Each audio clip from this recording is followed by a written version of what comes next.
नंद उत्सव का उत्सव प्रारंभ हुआ। तत आरभ नंदस्य ब्रज सर्व समधिमा। हरे निवासात्म गुणी रमा क्रीडम भूनृप। आज ऐसा लग रहा है कि ब्रज की गलियों में लक्ष्मी खेल रही है।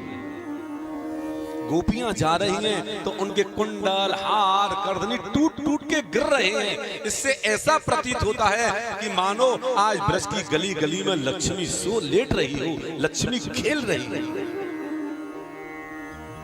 एक दिन की बात, गोपान गोकुल रक्षाया निरूप्य मथुराम गतः नंद कंसस्वार्षिक्यं करं दातुं कुरोद्वः। नंद बाबा कर देने के लिए कंस के लिए गए। देखो, कर देना तो बहाना था, यहां पर तो कर का ही लिखा हुआ है कि वार्षिकी टैक्स जो होता है, टैक्स देने के लिए कंस के लिए गए। ये तो बहाना था। सत्यता तो यह थी कि नंद बाबा के घर में पहली बार बालक हुआ और सारे सोने के जो जेवरात थे सब बड़े बड़े थे, तो छोटे छोटे बच्चे के हाथ के जेवर कैसे बने? तो मानो उनको बनवाने के लिए मथुरा शहर में गए और बहाना किया कि कंस को टैक्स देने जा रहे हैं। वहां गए तो वहां वसुदेव जी से मिले। वसुदेव जी उठकर खड़े हो गए कि मानो आज मृतक शरीर में प्राण आ गए हैं। नंद बाबा से गले मिले हैं और नंद बाबा तुम ठीक तो हो? नंद बाबा बोले अरे भैया मैं तो ठीक हूं। नंद बाबा बोले भैया तुम्हारी, वसुदेव जी ने कही भैया नंद बाबा तुम्हारी अवस्था ढल गई, तुम्हारे बाल सफेद है गए और लगे कच दांत हूं तुम्हारे टूट गए हैं। अभी तक तुम्हें कोई संतान न है भाई, लेकिन आज ठाकुर जी की बड़ी कृपा कि तुम्हारे यहाँ बालक भयो, सौभाग्य की बात है। नंद बाबा ने कही हाँ भैया वसुदेव, हमें बड़ा दुख है कि कंस ने देवकी के बच्चन को मार दियो। अरे जो एक छोटी सी कन्या छोरी बची, वह छोरी को ही मार दी। हमें बड़ा दुख है। वार्तालाप भाई, एक दूसरे दोनों मित्र थे, दोनों मित्र में बात वही है। तो वसुदेव जी बोले बाबा देखो तुमने अब कंस को टैक्स तो दे दियो, अब ऐसो मोय ऐसो लगे कि ब्रज में को ना को संकट आए भी बार है, तो तुम अब लाला के पास ब्रज में जाओ, अब तुम्हें यहां नहीं रुकना चाहिए। सुखदेव जी कहते हैं जब वसुदेव जी ने नंद बाबा से ये बात कही तो नंद बाबा बोले वसुदेव जी सिद्ध हैं, ऐसा क्या कोई संकट आएगा हो, अब मुझे ब्रज में चलना चाहिए। तो नंद बाबा वसुदेव जी से विदाई लेके अपने नंद महल की तरफ आए। इधर क्या भयो कि कंस के यहाँ महफिल लगी रही, सभा लगी रही। सभा में ये निर्णय भयो कि भाई मेरो जन्म लेवे वाली ने ब्रज में, मारवे वाली ने ब्रज में जन्म ले लिया, अब आपको कैसे समाप्त किया जाए? तो पूतना जो थी वो कंस की मुंह बोली बहन ही, या को नाम वो बकी, बकासुर की बहन बकी।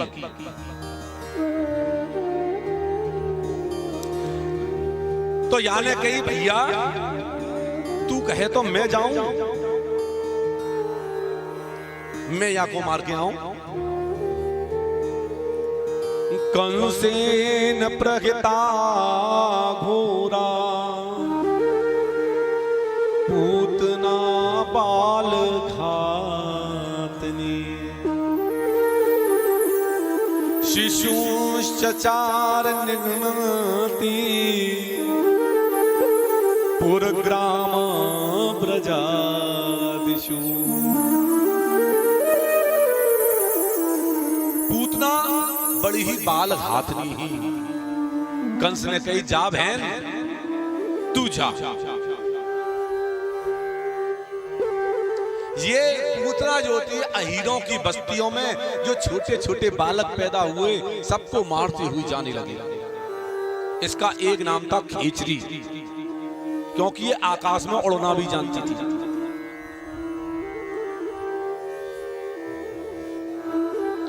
अपनी इच्छा के अनुरूप ये पूतना तरह तरह के भेष बना सकती थी। आज पूतना ने बड़ा ही सुंदर स्वरूप बनाया। ऐसा दूर से लगा कि मानो साक्षात लक्ष्मी आ रही है। ब्रजवासियों ने देखो, अरे भैया आज तो लगे ब्रज में कोई लक्ष्मी आएगी। सबरे अपनी अपनी गोख जानो, गोख छज्जे अटारी गोखन में ते झांकन लगे, झरोकन में ते देखन लगे कि आज तो ब्रज में लक्ष्मी आएगी। वह पूतना लाला को ढूंढती भई यशोदा मैया के दरवाजे पे पहुंची। अरे यशोदा, अरे यशोदा, अरे यशोदा किवाड़ खोल। यशोदा मैया ने किवाड़ खोले। आ बहन आ, कौन है तू? अरे मुझे पहचानी? देख मैं तेरे मायके में तेरी भौजाई की बहन की बेटी की ननद की बेटी हूँ। यशोदा जी ने कपारों पकड़ लियो। बहन मेरी समझ में ना आई, अब तू जो भी है ये बताए क्यों आई है? अरे यशोदा मैंने सुनी तेने बुढ़ापे में छोड़ा है जन्मदिनों में, तो मैं तो बात छोड़ा के दर्शन कर भी तो आई है। अच्छा आप है ना? अब यशोदा जी रोहिणी जी एक कोने में खड़ी हो गई, उसकी सुंदरता को देख रही है। भाई माया है, माया ने मुखौटा बनाया है। विबोधतां बालक मारिका ग्रहम चराचरात्मा सन मिले तीक्षण अनंत मारो पैदंक मंतकम यथोरगम सुप्तम बुद्धिरज्जुधि। भगवान श्री कृष्ण चर अचर प्राणी जो भी हैं सबकी आत्मा हैं।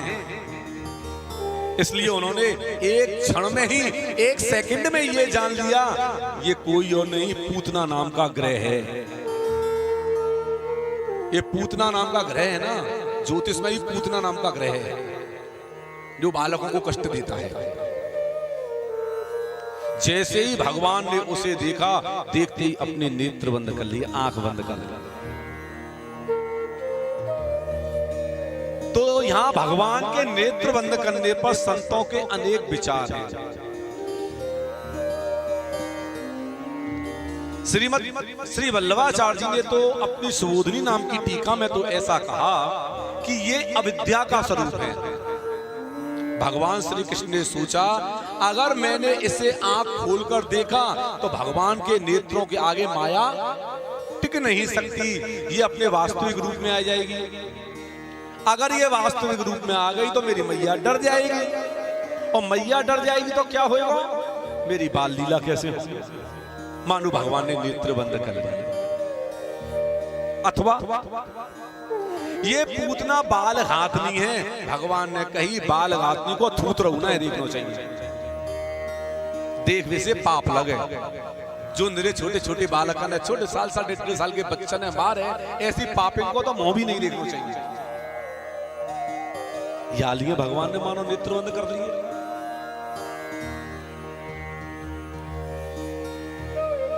अथवा श्री कृष्ण ने विचार कियो ये बाहर थे तो मैया को रूप बनाए के आई है, लेकिन या के हृदय में बड़ी क्रूरता है। ऐसी लुगाई को तो मुंह ना देखे। या लिए भगवान ने नेत्र बंद कर लिए।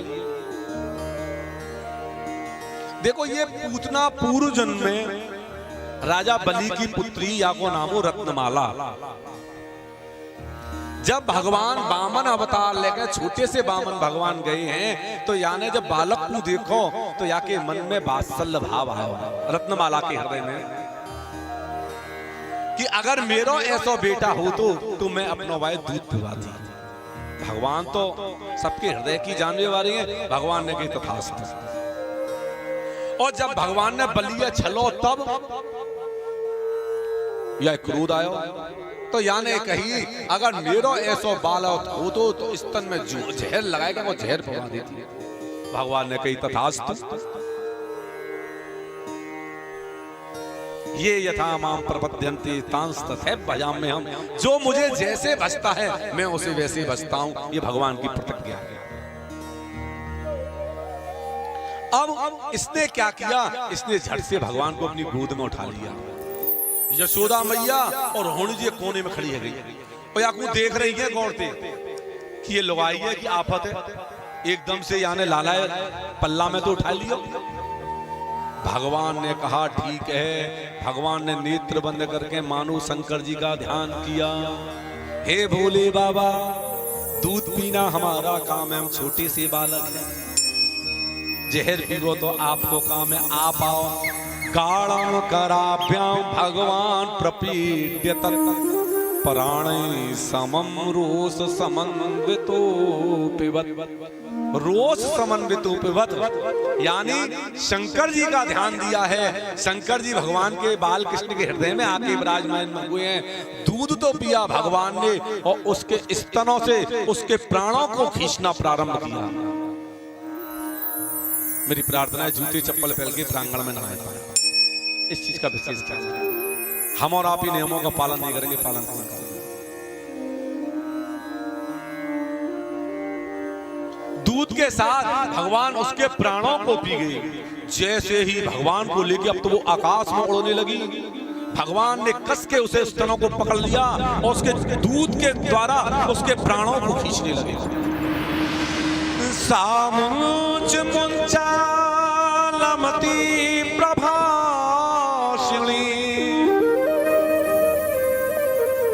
निष्पीड्यमान खिल जीविमर्मणि ब्रवत नेत्रे चरणौ भुजौ मुहु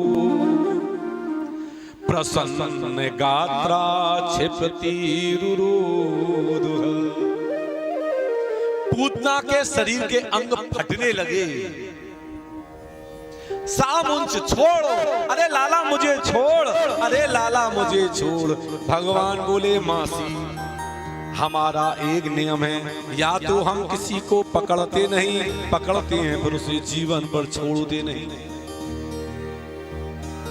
ये रोने लगी, इसके नेत्र पलट गए, सारा शरीर पसीने से लथपथ हो गया इसका। वह अपने को छिपा ना सकी और अपने वास्तविक राक्षसी स्वरूप में आ गई। उसके बड़े बड़े दांत निकल आए, बाल बिखर गए, पांव फैल गए, छटपटाने लगे। ये 6 कोस की, इतनी बड़ी हो, 6 कोस की थी। धड़ाम से नीचे आके वृक्षों पर गिरी, मानो अपनी चिता की व्यवस्था अपने आप इसने कर ली।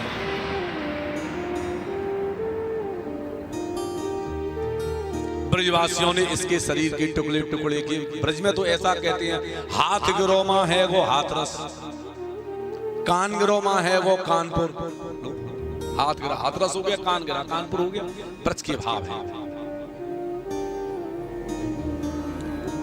इसके शरीर के टुकड़े टुकड़े किए गए। बहुत विशाल 8 कोस की। 8 कोस मतलब समझे, एक कोस में लगभग 3 किलोमीटर, मतलब 24 किलोमीटर लंबी है वो। अब एक संग तो चिता पर रख नहीं सकते हैं,